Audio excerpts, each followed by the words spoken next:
people do when they find out they've dedicated their entire lives doing things the wrong way? That's a question that I suppose was posed ever since AI has come out. And a great example of it was when AlphaGo came out a number of years ago. AlphaGo was an AI that played Go exceptionally well. In fact, chess was beaten by computers, like 20, 25 years ago, right? But Go is a very complicated game. Go has all these little pebbles on the board, hundreds of them. And it's exceptionally difficult to play. And the strategies involved and the amount of different patterns is really, really complex. And so it took a long, long time until they developed computers that were good enough to beat a human in Go. The interesting thing was this AI developed strategies and patterns that people had never seen before, had never tried. Things that seemed even contradictory, things that seemed like it wouldn't work. It was surprising and shocking to the Go community. So that really poses the question, what is going to happen? What is going to happen when you've dedicated your life to doing something a certain way, and that way has now changed?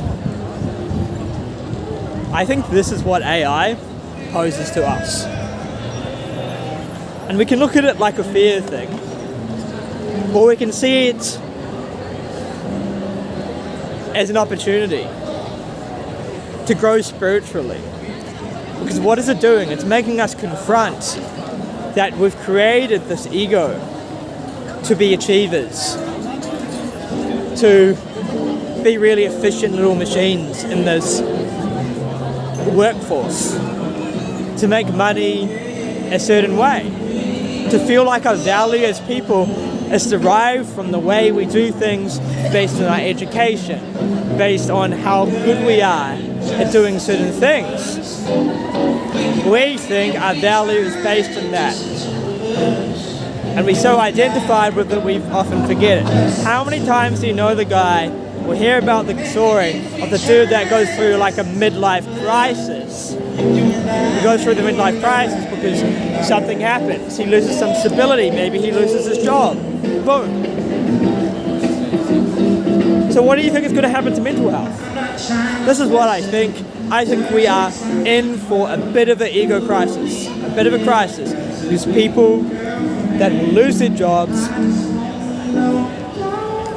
will now be confronted with this fact that they spend their whole lives doing things a certain way, and now their way is obsolete, or it's not the most efficient way for a society that desires to make money, that desires to be the most productive and the most optimum, because they can still do their thing. They can write handcrafted computer code, but is anyone going to really care about handcrafted computer code when the AI can craft it? Is anyone going to care about... Here's what they might care about. They might care about like handcrafted paintings, or like handcrafted artesian coconut juice, instead of the robot making the coconut juice. But you get my point. People will be confronted with this fact, and I think it's going to cause a lot of mental health concerns. But I no longer look at it like it's a good or bad thing.